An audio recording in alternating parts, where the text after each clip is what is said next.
अर्जुन बोले, हे कृष्ण, तुमने पहले कर्मों का त्याग करने को कहा, फिर कर्म की प्रशंसा करते हो।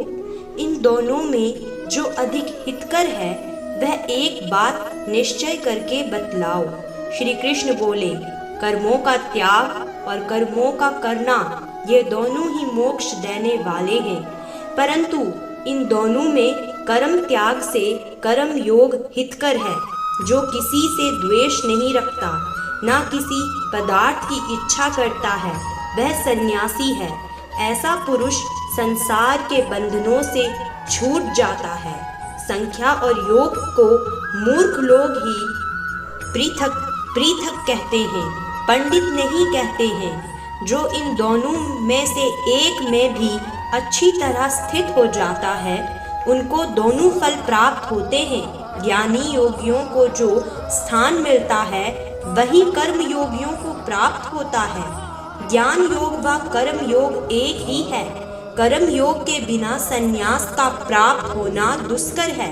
कर्म करने वाले मुनिजन को ब्रह्म प्राप्त होने में विलंब नहीं लगता।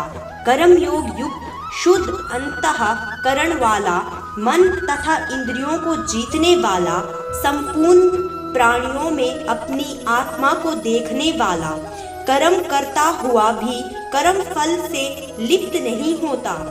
योग युक्त तत्ववेता पुरुष देखते हैं, सुनते हैं, स्पर्श करते हैं, सूंघते हैं, खाते हैं, चलते हैं, श्वास लेते हैं, तो भी ये नहीं मानते हैं कि मैं कुछ नहीं करता। वे बोलते हैं, त्यागते हैं, ग्रहण करते हैं, परंतु यही मानते हैं कि मैं कुछ नहीं करता, और ये मन में धारण करते हैं कि इंद्रियां ही अपने अपने विषयों में बरतती हैं। जो प्राणी ब्रह्म में अर्पण कर संग को त्याग कर कर्म करता है, वह पाप से लिप्त नहीं होता, जैसे कमल पत्र पर जल नहीं ठहरता। योगी जन शरीर से, मन से, बुद्धि से तथा इंद्रियों की आसक्ति से रहित होकर आत्मा शुद्धि के निमित्त कर्म करते हैं। योग मुक्त पुरुष कर्म फल त्याग कर मोक्ष रूपी शांति का लाभ करता है, और जो योग रहित है वह कर्म की इच्छा के बंधन में पड़ जाता है।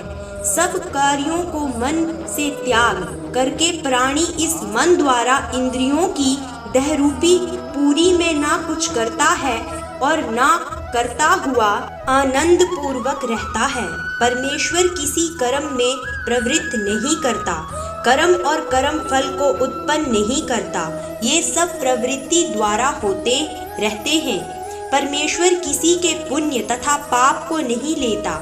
ज्ञान जो अज्ञान से आच्छादित है, उससे जीव मोह को प्राप्त हो जाते हैं, परंतु आत्मज्ञान के द्वारा जिनका अज्ञान नष्ट हो गया है, उनका वह आत्मज्ञान परमेश्वर के रूप को ऐसा भाषित करता है जिस प्रकार सूर्य संपूर्ण संसार को प्रकाशित कर देता है।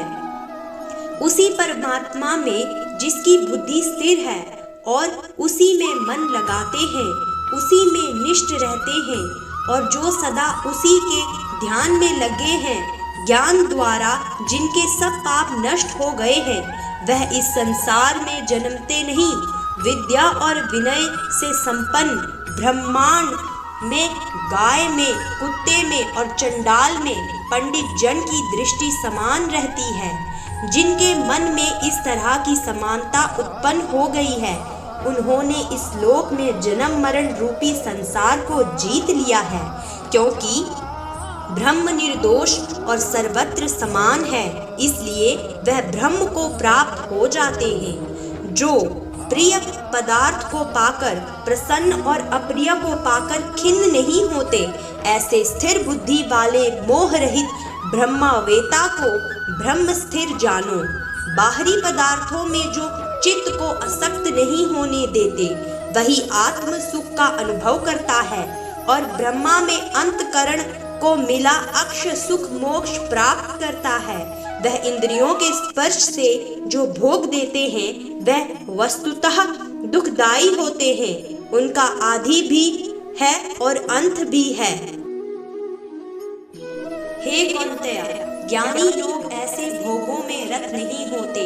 शरीर छूटने के पहले जो मनुष्य काम और क्रोध के वेग को सहन करने में समर्थ होता है, वह योगी और सच्चा सुखी है। जो योगी आत्म सुख से सुखी, अंतरात्मा के आनंद से अंतर आनंदित और अंतर ज्योति से ही प्रकाशित है, वह ब्रह्म रूप होकर ब्रह्म निर्वाण मोक्ष को प्राप्त होता है। पाप जिसके नष्ट हो गए हैं, कुबुद्धि दूर हो गई है, मन को जिन्होंने वश में कर लिया है, जीव मात्र का जो हित चाहते हैं, ऐसे योगी को ब्रह्म निर्वाण प्राप्त होता है। काम तथा क्रोध जिनमें नहीं है, मन के वेग को जिसने रोक लिया, ऐसे आत्मज्ञान योगियों को ब्रह्म निर्वाण सहज की प्राप्त होता है। बाहरी पदार्थ के संयोग से अलग रहकर दोनों बाहों के बीच में दृष्टि लगाकर नासिका के भीतर चलने वाले प्राण अपान वायु को सम करके इंद्रियां, मन और बुद्धि को वश में कर के इच्छा, भय तथा क्रोध को त्याग मोक्ष की इच्छा करने वाले योगी जीव मुक्त हैं। जो मुझको सब यज्ञों और तपों का भोक्ता, संपूर्ण लोकों का स्वामी और सब प्राणियों का मित्र जानते हैं, उन्हीं को शांति प्राप्त होती है।